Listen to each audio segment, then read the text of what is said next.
Everyone, test quiz में आज आपका स्वागत करते हैं। आज मैं आप लोगों के लिए लेके आया हूं एक चर के द्विघात समीकरण मतलब वर्ग समीकरण या कह सकते हैं क्वाड्रेटिक इक्वेशन का अगला वीडियो। जैसा कि हम लोगों ने पिछले वीडियो में देखा था कि अगर हमारे पास कोई वर्ग समीकरण दिया हुआ है, ठीक है, तो हमको अगर उसके मूल निकालना है तो कैसे निकालेंगे। मूल निकालने का मतलब है कि x का वैल्यू फाइंड आउट करना। हम लोगों ने दो मेथड देखा था। एक मेथड हम लोगों ने देखा था गुणनखंड विधि और दूसरा मेथड देखा था सूत्र विधि। जब सूत्र विधि में हम लोगों ने देखा तो उसमें एक वर्ड आया विविधकर या फिर हम लोग उसको कह सकते हैं विभेदक। उसका वैल्यू निकालने के लिए हमने लोगों ने बहुत सारे क्वेश्चंस को सॉल्व किए, ठीक है। उस विभेदक का जो मान होता है d इज इक्वल टू, अगर आप लोग देखेंगे d इज इक्वल टू, एक फॉर्मूला पढ़े थे b स्क्वायर माइनस 4ac, कुछ इस तरीके का फॉर्मूला d इक्वल टू हम लोगों ने पढ़ा था। और यही d जो होता है वही क्या होता है, विविधकर होता है। क्या होता है, विविधकर, ठीक है। क्या होता है, विविधकर, या फिर इसी को ही हम लोग कहते हैं विभेदक कहते हैं, ठीक है। क्या कहते हैं हम लोग इसी को, विभेदक, ठीक है। इसी को ही क्या कहते हैं, विभेदक कहते हैं। फिर हम लोगों ने देखा था कि सूत्र विधि से सॉल्व करने से हम लोगों के जो मूलों की प्रकृति है, मतलब नेचर ऑफ रूट्स बोल सकते हैं, मूलों की प्रकृति क्या होगी। मूलों की तीन प्रकृति के बारे में हम लोगों ने पढ़ा। अगर हम लोग देखेंगे कि d का मान अगर ग्रेटर देन है तो मूलों की प्रकृति कैसी होगी, उसके बारे में पढ़ा। d का मान अगर इक्वल्स टू 0 होता है तो मूलों की जो प्रकृति है वो क्या होगी।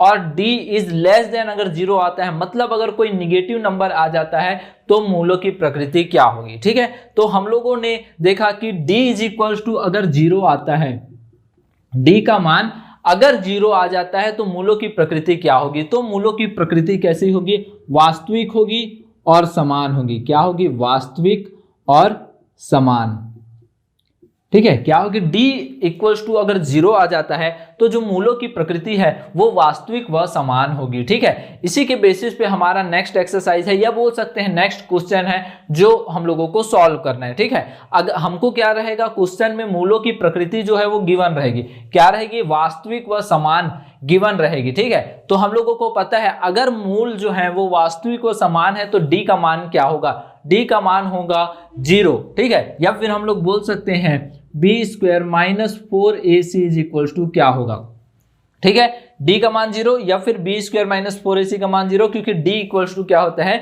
b स्क्वायर माइनस 4ac होता है, ठीक है।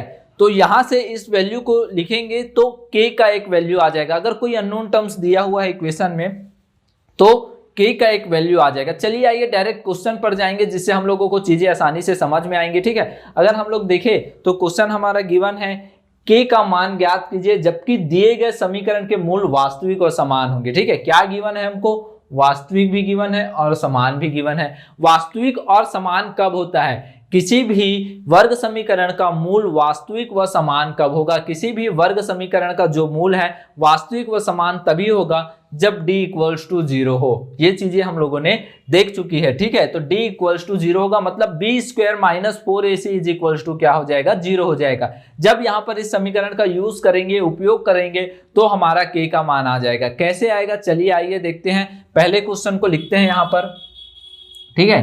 क्वेश्चन अगर हम लोग पहला क्वेश्चन देखें तो पहला क्वेश्चन क्या दिया हुआ है, 2x square minus 10x plus के इक्वल्स टू 0। क्या दिया हुआ है, 2x square minus 10x plus के इज इक्वल्स टू 0, ठीक है। इसको कैसे सॉल्व करेंगे, सबसे पहले क्वेश्चन लिख लेते हैं 2x square minus 10x plus के इक्वल्स टू 0। अगर आप लोगों को नहीं दिख रहा होगा तो आप लोग देख सकते हैं 2x square minus 10x plus के इक्वल्स टू 0, ठीक है। अब यहाँ पर सॉल्व करेंगे, दिए गए समीकरण के लिखना पड़ेगा, दिए गए वर्ग समीकरण के लिख सकते हो, या समीकरण भी लिख दोगे तो भी चलेगा, कोई दिक्कत नहीं है। यहां पर वर्ग समीकरण लिख दो। वर्ग समीकरण, दिए हुए वर्ग समीकरण के मूल क्या है, वास्तविक हैं और क्या है, समान है। वास्तविक व समान है। तब क्या होगा, d equals to 0, d equals to 0 that mean b square minus 4ac is equals to 0, ठीक है। एक स्टैंडर्ड इक्वेशन लिखेंगे, एक स्टैंडर्ड इक्वेशन लिखेंगे क्या, ax square plus bx plus c is equals to 0। यहां से तुलना करेंगे तो a की जगह पे क्या दिख रहा है, देखो a की जगह पे दिख रहा है 2, तो यहाँ पर a की जगह पे क्या लिख देंगे 2, b की जगह पे देखो क्या दिख रहा है -10, तो b के जगह में क्या लिख देंगे -10, ठीक है। और यहाँ c के जगह पे क्या दिख रहा है k, तो c के जगह पे k दिख रहा है। इसी k का मान हमको क्या करना है, निकालना है, ठीक है। इसी k का मान क्या करना है, हम लोगों को निकालना है। तो ये हम लोग वैल्यू रख दिए। अब यहाँ पर ये इक्वेशन लिख लो, इसको फर्स्ट इक्वेशन लिख लो, ठीक है। अब यहाँ पर वैल्यू रखते हैं, जो b इज इक्वल्स टू कितना है -10, उसका स्क्वायर लगा दो क्योंकि b का स्क्वायर है, -4 इंटू a का वैल्यू 2 इंटू सी का वैल्यू k, तो यहाँ पर k और is equals to 0। Equals to 0 क्यों लगाए हैं, क्योंकि वास्तविक व समान होंगे ना, मूल क्या होंगे, वास्तविक एवं समान होंगे, इसीलिए इसके इक्वल्स टू 0 ले लिए। अब इसको सॉल्व करो, ये कितना हो जाएगा, 10 का स्क्वायर 100 -4 इंटू 8k हो जाएगा इज इक्वल्स टू 0, ठीक है। इसको ट्रांसफर करेंगे तो कितना हो जाएगा, -8k इज इक्वल्स टू +100 है, -100 हो जाएगा, माइनस और माइनस कैंसिल आउट हो जाएंगे। 8k इज इक्वल्स टू कितना आ गया, यहाँ पर 100 आ गया, कितना आ गया, 8k इज इक्वल्स टू 100 आ गया, ठीक है। अब यहाँ पर 8 को ट्रांसफर करो तो k इज इक्वल्स टू कितना हो जाएगा, 100/8। अब इसको कैंसिल आउट करो, ये 50, ये 2 4 जा, ठीक है, और यहाँ पर फिर 2 से जाएगा 25, ये फिर 2 से जाएगा 2, तो k इज इक्वल्स टू कितना आ गया, 25/2। तो k का मान यहाँ पर कितना आ गया, 25/2। तो दिए हुए वर्ग समीकरण के मूल अगर वास्तविक व समान होंगे तब k का एक मान निकलेगा।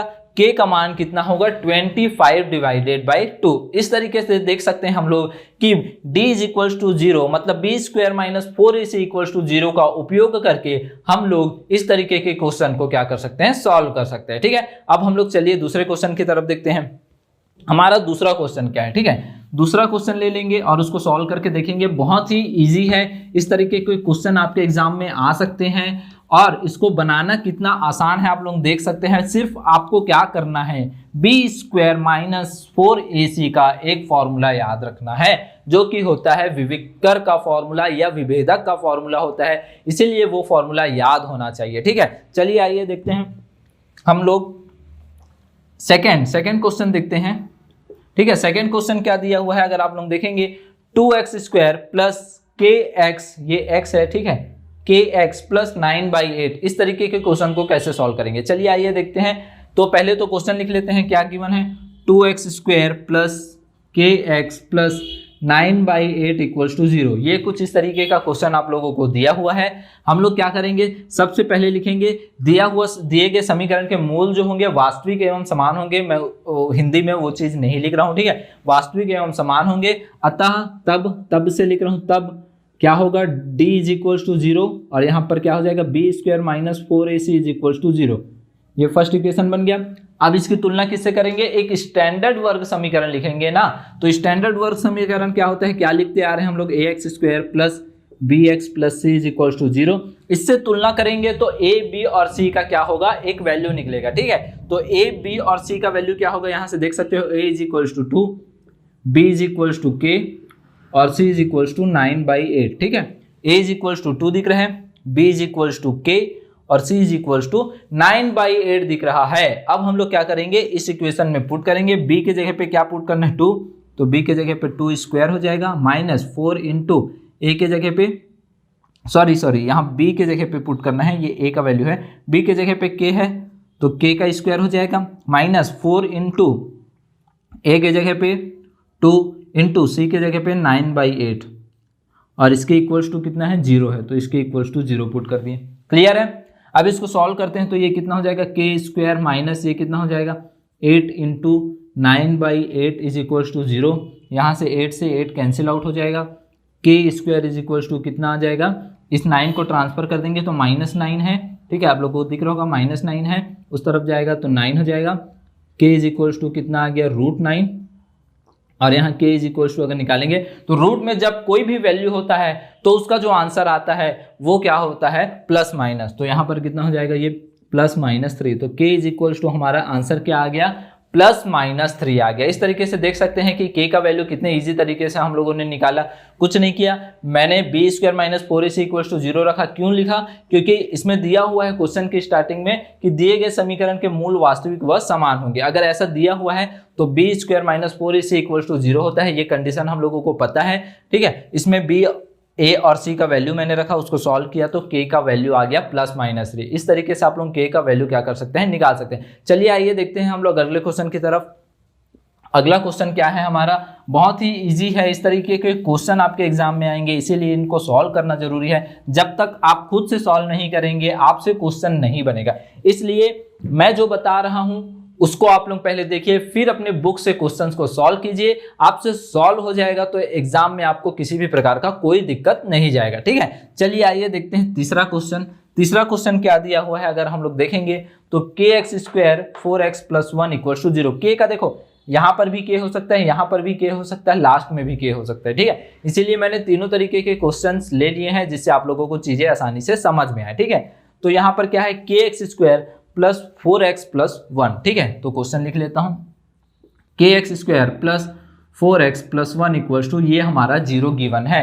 कैसे सॉल्व करेंगे कि दिए हुए समीकरण के मूल जो होंगे वास्तविक और समान होंगे तब, ठीक है, ये पूरा हिंदी में मैं नहीं लिख रहा हूं, तब क्या होगा, d = 0 होगा। d = 0 मतलब b² - 4ac = 0 होगा। इसको फर्स्ट इक्वेशन देंगे। एक स्टैंडर्ड समीकरण लिखेंगे। स्टैंडर्ड समीकरण क्या होता है, ax² + bx + c = 0।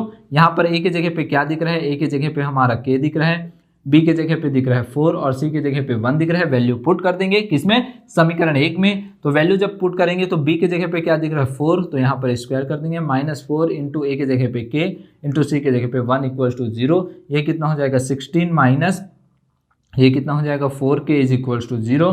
तो यहाँ 16 ट्रांसफर होगा तो -4k = हो जाएगा, 16 जो है प्लस में है, इस तरफ जाएगा माइनस में हो जाएगा, माइनस से माइनस कैंसिल आउट हो जाएगा, 4k = 16 आ जाएगा और k = कितना हो जाएगा 16/4। दैट मीन्स k = अगर इसको कैंसिल आउट करेंगे तो 4 आएगा।